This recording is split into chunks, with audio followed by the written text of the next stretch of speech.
Je n'ai pas choisi la facilité. Vous savez, j'ai choisi une famille politique et un camp politique qui était sur la phase du déclin. Hein, je n'ai pas été le seul à perdre des élections. Certains qui étaient déjà élus ont perdu leur municipalité. On a perdu notre famille politique. Il faut se poser des questions. Pourquoi est-ce que notre famille politique n'inspirait plus les Martiniquais? Il y a les mouvements de balancier en politique. Il y a le temps politique. Vous savez, ça fait 30 ans que ceux qui sont là sont là. Et si aujourd'hui les Martiniquais en ont marre, c'est bien parce qu'ils ne voient pas de résultats et qu'ils se disent que peut-être qu'il y a une autre voie et que peut-être que c'est le moment précisément de me faire confiance. C'est pas, par exemple, Césaire qui m'a pris et puis qui m'a mis là. Césaire, il m'aurait pris, il m'aurait mis, j'aurais été élu, évidemment. Bon, j'ai pas eu cette chance et donc ça s'est trouvé comme ça. Je n'ai pas choisi la facilité non plus. J'ai choisi de défendre mes convictions. Et quelquefois, si vous voulez, je pense d'ailleurs que, si vous voulez, si on examine bien les choses, d'abord j'ai été 2 fois, à 2 reprises, j'ai été le plus jeune conseiller régional de la Martinique, à 2 reprises. La première et la deuxième élection du conseil régional, les 2 fois j'étais le plus jeune. Ça veut quand même, à mon avis, dire quelque chose. Quand on vous désigne et qu'on vous désigne comme étant le plus jeune, c'est que quelque part, on a dû dénoter chez vous une certaine précocité à l'efficacité ou à l'action. Bon, j'ai été conseiller général, c'est-à-dire que j'ai été aussi élu du scrutin uninominal, pas dans des conditions faciles à chaque fois, pas dans des conditions faciles, avec en face de moi un sortant. Je n'ai pas choisi la facilité parce que je considère que je ne fais pas une carrière politique. Je sers mon pays.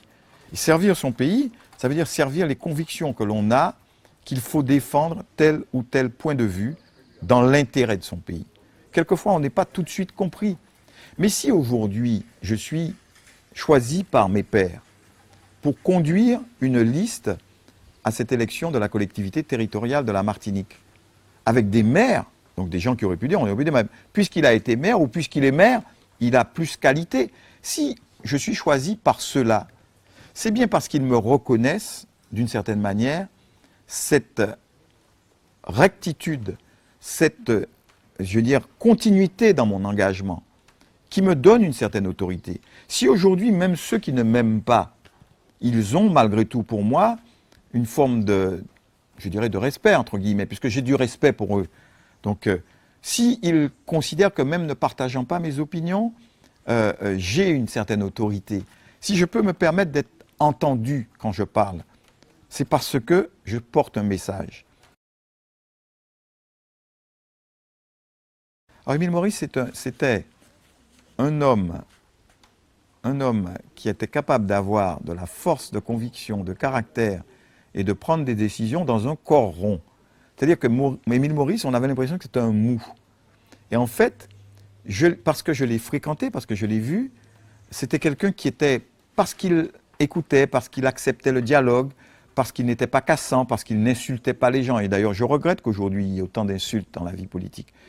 Émile Maurice n'était pas de ces hommes-là. C'était un homme d'une grande éducation, donc qui était capable. Et donc, quelquefois, on pensait que c'était un mou. Mais quand on tombait sur les principes, et je l'ai vu à 2 ou 3 reprises, quand on était sur des choses qui étaient, je veux dire, pour lui, la ligne dure, à ce moment-là, on avait un homme de fermeté. C'est assez surprenant. C'est quelqu'un dont j'étais très proche. Il m'aimait bien parce que j'étais un peu peut-être l'opposé de ce qu'il était. Il avait appris avec l'âge la patience et je devais l'amuser comme j'ai dû amuser d'autres. Comme je pense que Camille Darcière était quelqu'un qui me regardait avec sympathie aussi parce qu'il voyait en moi ce qu'ils avaient été quand ils avaient mon âge, c'est-à-dire quelqu'un de jeune, de fougueux, qui avait l'insolence de la jeunesse, qui était quelquefois l'impatience de la jeunesse, l'énergie et également tout ça. Je pense que je le rappelais peut-être à lui comme à Darcière, à Émile Maurice, je leur rappelais cette période de leur vie. Aimé Césaire, d'abord, Aimé Césaire, je pourrais vous dire plein de choses. Je pourrais vous dire d'abord le souvenir que j'en avais quand j'étais enfant, donc à l'époque où la chose politique ne m'intéressait pas, et où j'entendais ma maman parler de lui, parce que c'était le maire de Fort-de-France, et que ma maman avait été l'amie de classe de sa sœur, de la sœur d'Aimé Césaire. Et donc, elle avait cette espèce de lien, je dirais, par personne, par sa sœur interposée avec Césaire, donc nécessairement un lien sympathique, affectueux. Ensuite, Aimé Césaire, c'est quelqu'un que mon père connaissait, qu'il côtoyait en tant que chef d'entreprise. Mon père est un chef d'entreprise assez en vue à Fort-de-France. Il avait à l'époque construit un immeuble qui était l'immeuble le plus haut de la ville de Fort-de-France, donc dont le maire était évidemment très fier. Et le maire avait accompagné donc ces initiatives de mon père. Ensuite, Aimé Césaire, je l'ai connu ensuite, je dirais, dans la joute politique, puisque il était candidat à la collectivité, à la région, et moi j'étais sur une autre liste menée par l'opposition, entre guillemets, qui était d'ailleurs la majorité à l'époque. Et donc je l'ai connu aussi comme cela. Et puis je l'ai connu sur le plan professionnel. Et là je l'ai vraiment peut-être connu plus, parce que j'avais l'occasion de le rencontrer assez régulièrement. Je dois dire d'ailleurs qu'il était assez facile pour moi de le rencontrer. Quelquefois, j'ai plus de mal à rencontrer d'autres personnes aujourd'hui, et pourtant Césaire, c'est un monument. Mais c'est un monument de simplicité aussi, donc on pouvait le voir assez facilement. Il me rappelait des anecdotes de mon père, il me parlait de ma maman, il me parlait... Voilà, donc nous avions cette espèce de complicité, je dirais, si je puis utiliser ce terme, qui faisait qu'il me connaissait. Pour lui, j'étais le fils de Donald et d'Emma. Et donc il y avait ce petit regard affectueux. Il aimait bien aussi, je crois, ma franchise. Et il appréciait, il sentait bien que j'avais beaucoup de respect et d'affection pour lui. Parce que je suis quelqu'un qui a du mal à cacher ses sentiments. On sent. Ça me dessert d'ailleurs des fois. Mais on sent quand j'aime, on sent quand j'apprécie. Et donc il sentait bien tout ça, il devait sentir tout ça. Donc il me le rendait un petit peu. Et nous avions des petits moments d'échange dans l'intimité où j'allais le voir pour des raisons professionnelles et où voilà. Et je me souviens, quand je me suis présenté aux élections législatives, c'était sa dernière campagne. Et à la fois parce que je travaillais pour la ville de Fort-de-France, j'étais prestataire de service, et à la fois parce que j'avais aussi le respect que tous les Martiniquais lui devaient. J'ai été le voir pour lui dire, vous savez, monsieur le député, je serai candidat, et évidemment ce n'est pas un problème de personne. J'ai beaucoup d'admiration, d'affection pour vous, mais je ne partage pas toutes vos options sur le plan politique. Et puis, c'est le jeu de la démocratie. Et je me souviens qu'il m'a regardé avec son petit air malicieux, avec ses lunettes, et qu'il m'a dit « Mon frère, mon plaisir, ne mélangeons pas les genres ». Et ça m'est resté ce truc-là, parce que j'avais compris à la fois qu'il ne craignait nullement l'adversité de ma candidature, et que ça l'amusait. Et j'avais compris en même temps que finalement, il devait trouver pas mal que ce soit moi, le candidat qui se trouvait en face de lui, parce qu'il savait que c'était quelqu'un qui le respectait et quelqu'un qui avait de l'affection pour lui, et que donc c'était un débat d'idées, un débat de convictions, et un débat tout simplement pour nourrir la démocratie. La démocratie ne peut pas se faire si on cherche l'unanimisme.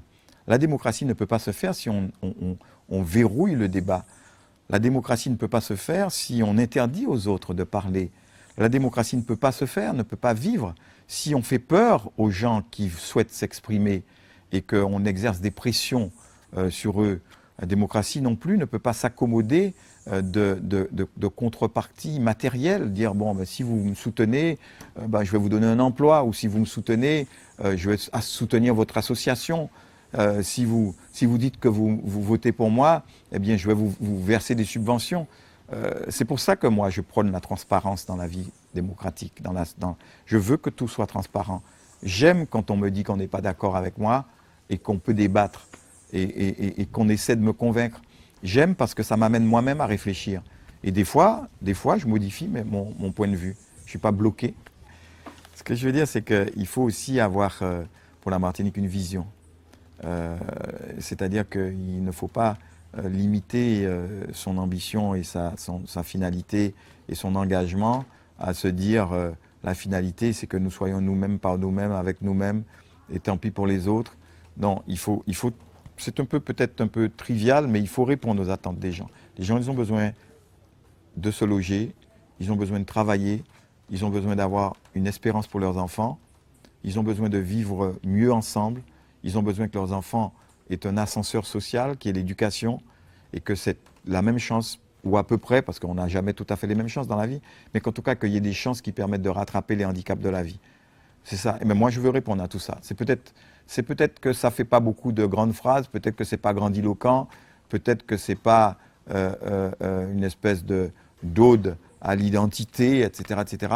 Mais je sais que je suis martiniquais et je sais que je dois servir la communauté martiniquaise et je sais que je dois répondre aux besoins de cette communauté, qui a besoin de tout cela, qui a besoin de s'identifier, et nous n'avons pas de problème pour nous identifier selon moi, mais qui a aussi besoin de vivre tous les jours, quoi, très simplement.